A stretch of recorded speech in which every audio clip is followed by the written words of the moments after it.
안녕하세요, 정도상조입니다. 오랜만에 영상을 찍고 있는데요. 마지막 영상을 올 때까지만 하더라도 날씨가 더웠는데 거짓말처럼 이제는 새벽엔 춥다는 말이 나올 정도로 제법 가을 날씨답습니다. 오늘 영상은 상조 서비스 상품 비용 구조와 장래 총 비용에 대한 설명을 드리겠습니다. 많은 분들이 상조를 선택하실 때 가장 먼저 비용을 보시고 선택을 하시지만 상조마다 제각각인 상품 비용을 보면서 도대체 어디가 적정한 비용인지 알기가 쉽지가 않습니다.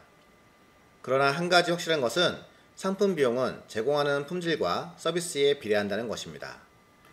상조에서는 일관되는 서비스 품목으로 상품을 구성하여 비용을 정하고 있습니다.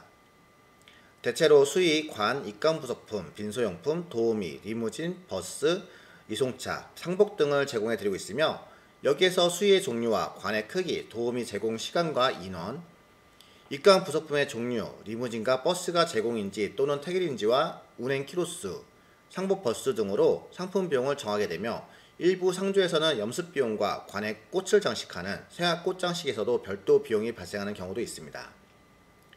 또한 장례장에서 빈소를 차리고 영정사진을 재단에 모신 후 그 주위에 꽃으로 장식을 하는 재단 꽃 장식에 대한 지원금이 나오는 상품도 있습니다. 이렇게 제공하는 품목과 품질에 따라 상조 상품 비용이 달라질 수밖에 없으며 상조를 이용하는 고객 입장에서는 전체적인 비용만 보고 결정하시는 것보다는 제공되는 품목을 세밀하게 들여다보는 것이 필요합니다. 그러나 막상 장례가 발생되면 경황 없이 치르게 되는 경우가 많아 일일이 따지면서 하기가 쉽지가 않습니다. 그래서 미리 알아보는 것도 중요한데 대부분 나 또는 내 가족에 대한 죽음을 준비하는 것에 대한 거부감을 갖고 있거나 부담을 느끼고 꺼려하는 경우가 많습니다. 다행인 것은 장례 문화가 이제는 상조 문화로 바뀌어가면서 미리 상조에 가입을 하거나 미리 알아보시는 분들도 계시고 조금씩 바뀌고 있다는 것을 현장에서도 체감할 수가 있었습니다. 장례에 대한 플랜을 미리 세워둔다면 아무래도 조금은 비용을 줄 수 있는 방법이 생기게 됩니다.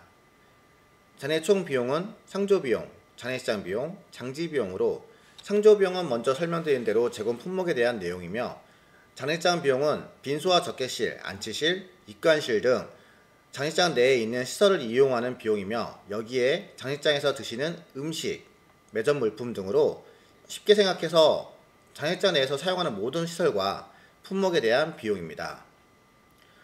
따라서 상조에서 제공하는 품목을 제외한 나머지 비용은 모두 장례식장에서 발생하는 비용이라고 생각해 주시면 됩니다.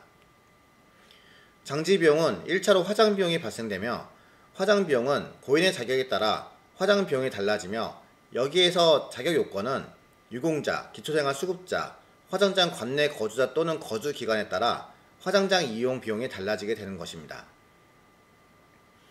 2차로는 화장 후 모셔지는 시설 비용입니다. 납골당, 수목장, 해양장으로 모시는 형태에 따라 그리고 사설과 공설에 따라 비용이 달라지게 됩니다.